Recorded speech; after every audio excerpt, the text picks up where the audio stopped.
Hello everybody and welcome to another Doctor Who review. This time I'm reviewing a second Doctor story. It's time for the Krotons.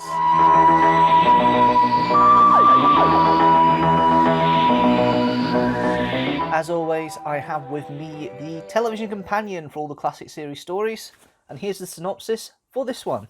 The TARDIS arrives on the unnamed planet of the Gons, who are ruled and taught in a form of self-perpetuating slavery by the alien Krotons. Crystalline beings whose ship, the Deanstructor, crash-landed there thousands of years ago after being damaged in a space battle. The Krotons are at present in suspended animation in a crystalline slurry form, awaiting a time when they can be reconstituted by absorption of mental energy. Periodically, the two most brilliant Gon students are received into the Deanstructor, apparently to become companions of the Krotons, but in truth, to have their mental energy drained, after which they are killed. When the Doctor and Zoe take the students' test, their mental power is sufficient to reanimate the Krotons. The Doctor discovers that their life system is based on tellurium, and with the help of the Gon scientist Beta, he is then able to destroy them and their ship using an impure form of sulfuric acid. The Krotons is the story that follows the invasion in Patrick Troughton's last season as the Doctor. Frazer Hines plays Jamie and Wendy Pabry plays Zoe Herriot. Overall, it's a take your brain out. It really is a take your brain out. It's not one I don't dislike. It's not one I don't like. It's kind of meh in between, which always sets the scene to what the rating would be at the end. But we'll go through everything anyway. There's a few interesting points to go through. Few firsts. This is, I believe, the first Robert Holmes script. You can correct me if I'm wrong with that out there. It's the first appearance from Philip Maddock, who made a few more appearances in Doctor Who over the years. His most famous is Solon in The Brain of Morbius. And then it's the first use of the Hostile Action Displacement System, the HADS. It's referred to a couple more times in Doctor Who, in the TV series. It's used a lot more in the classic, in the Big Finish stuff. But it's mentioned a couple more times in Doctor Who, the main series. Overall, as I say, it's steady enough. This is not a classic Robert Holmes script. Even to the extent I would actually probably say it's probably not as good as not Mind Warp, The Mysterious Planet, the Trial of the Time Lord segment, the last segment he actually wrote. The difference is that Robert Holmes is very good doing pairings, as I mentioned the Sunmakers a couple of reviews ago. And there isn't any pairings really here.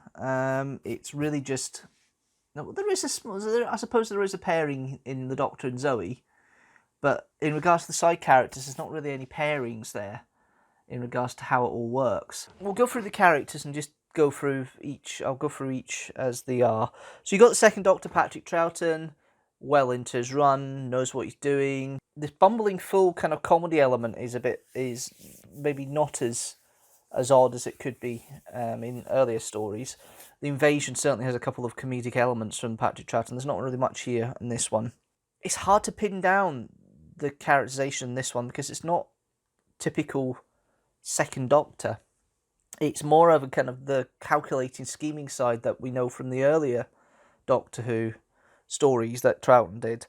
It's not what I would class as one of the most Troughton-esque performances. You get a sense maybe the fatigue starting to kick in with the role with that. I mean, don't get me wrong, he still knocks it out the park with what he gets to do, but it's just a sense it's not quite there anymore. The standout is actually Wendy Pabry's Zoe, utilising Zoe's intelligence for the second story in a row, actually.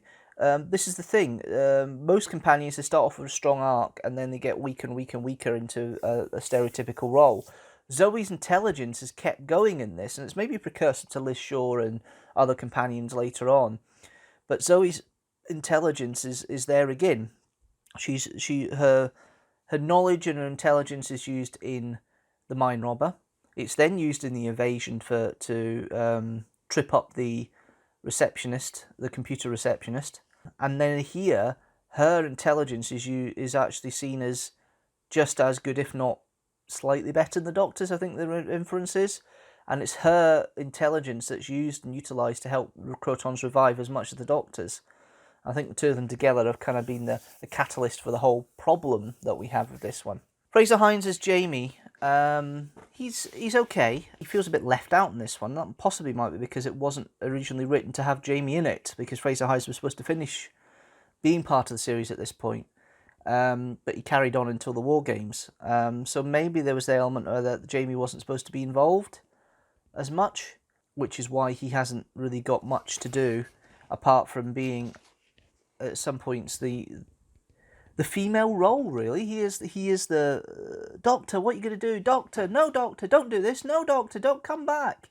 That sort of, that loyalty you get from Jamie, but it's actually twisted. Instead of Zoe being the one, the perils of Pauline, he's the perils of Paul, effectively. It sounds strange the way I said that, but I suppose it's probably the best way of putting it across. There is a couple of things I'll note about what the Doctor says. This is one of the instances the Doctor says he's not a doctor of medicine.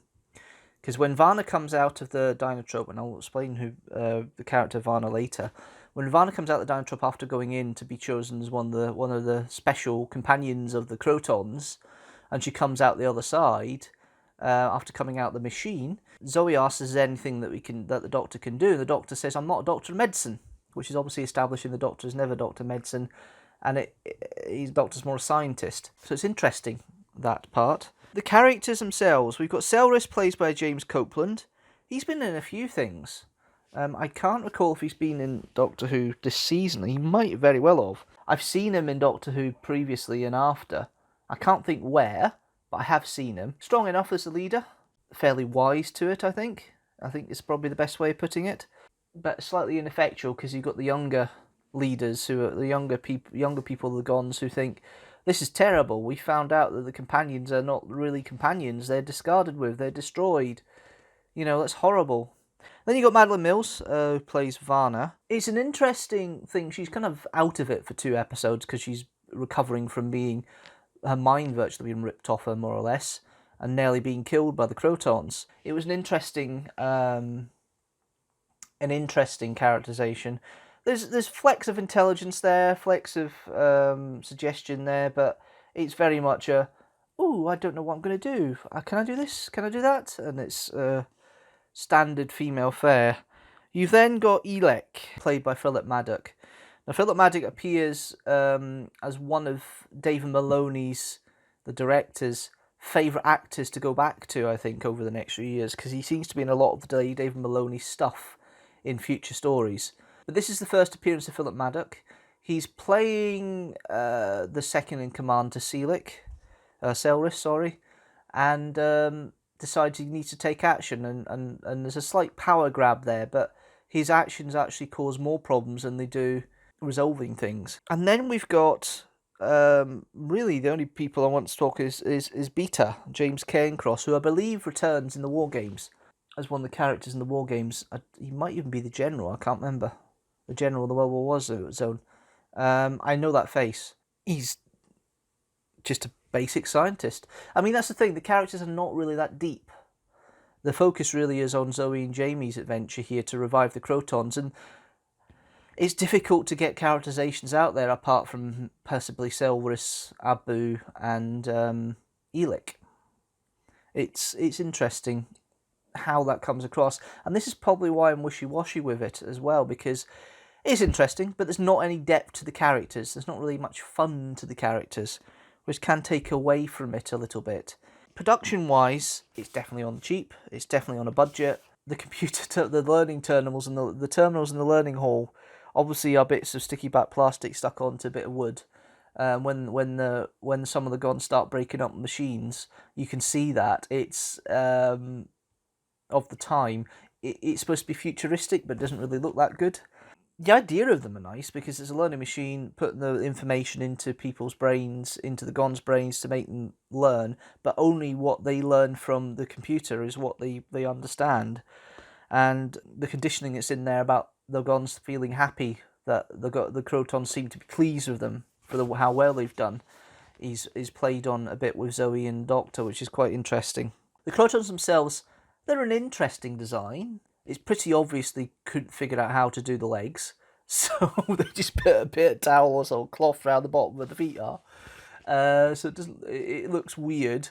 how they walk about. When one of the Krotons goes out looking for the Doctor, and the other Krotons give him directions, and they walk the Krotons walk in the quarry on in the Badlands in the is it the radiated area, the band area? I can't remember what they call it now, but the area the God's not supposed to go in because it's supposed to be dangerous. When the Krotons walk around that area, it's a little bit clunky, and the Krotons themselves are a little bit clunky. They're not the strongest monsters ever to grace Doctor Who. The concept of them is interesting though. They're a silicon-based life form. They can be anything really, and that is explored in a Big Finish story. They can is it Big Finish or is it one of the Eighth Doctor novels? It's one of the two, and they're explored a bit more about how they can be virtually anything, but because of the nature of the planet they're on and everything else, they come into kind of robot form. It's interesting to see that, and interesting to see how that comes across. The direction itself, it's basic 4-5 camera setup in a studio most of the time. Not much is really done in the quarry for the location scenes. The thing of the HADs, the fact that the Doctor's TARDIS can escape danger at the last minute, is an interesting concept that gets used a bit more, as I say, later in Doctor Who, not just in the classic series but in the new series as well. I mean, the filming of it, the direction of it, it's fine. It stayed. It's like a play of the week, really, more than an actual Doctor Who story. It doesn't have much the Jeopardy bits with the Doctor, the masonry falling on the Doctor when they try and knock out the Dynatrope by pulling on the roots underneath the learning hall. That's interesting, but it gives very much the sense it's the cheap episode of the cheap story of the series. It's very limited in its sets. It's very limited in its scenery. It's very limited in direction. It goes along, but it's not anything major. And David Maloney just covers it, really. There isn't any music on this one, really. There is no incidental music. It's atmospheric, which is interesting to have kind of atmospheric for once on a Doctor Who story, because a lot of it did have a couple of peeps and parps and bongos and kettle drums and things like that in most of the stories, but this one is kind of very limitless in music, and that might be a reflection of the budget factor, and it's just atmospheric noise really of the wasteland itself, and apart from that there isn't really much in the way of music as such. It's very, very sparse, and it does help the story, but maybe a little bit of music could have maybe go along a bit quicker pace than it did. Overall, though, it's okay. It's all right. It's not the best of Doctor Who of the second Doctor's era. It's not the worst, and for that, I would probably give it a generous 3 TARDISes out of 5. Okay, let's see how that story works out with the rest of them that I've reviewed so far. The Krotons sits in with the likes of Battlefield, Warrior's Gate, 42 and the TV movie at 3 TARDISes out of 5. At 2.5 TARDISes out of 5 is Time Lash and Sleep No More. At the top is still 6 stories with 4.5 TARDISes out of 5. The Happiness Patrol, Inferno, The Day of the Doctor, The Case of Androzani, The Tomb of the Cybermen and Dalek. That's it. Thanks guys for watching on this review. Leave a comment down below and tell me what you think of the Krotons. You can even leave a comment and tell me what you'd like me to review going forward. But when I review certain types of stories, it's going to change a little bit. More in the channel update coming up in October. There is another Doctor Who review next week, which I'll get to in a minute. But if you like this video, don't forget to like it and share it with the hashtag teamstructor. If you like the channel as a whole, don't forget to hit that subscribe button and the notification bell so you know when a new video comes out. General, new video every Sunday at 4 PM GMT. And if you want to help support the channel in other ways, you can always go to the Patreon. From as little as £1 or $1 a month, you can help support the channel to grow and promote and obviously make it better overall. Go to patreon.com/Deanstructor. Next Sunday at 4 PM GMT, you have a second Doctor Who review this month. It's going to be The Crimson Horror, starring Matt Smith as the 11th Doctor. So hopefully you can join me for that. But thanks guys for watching as always. Until next time, I'll see you later.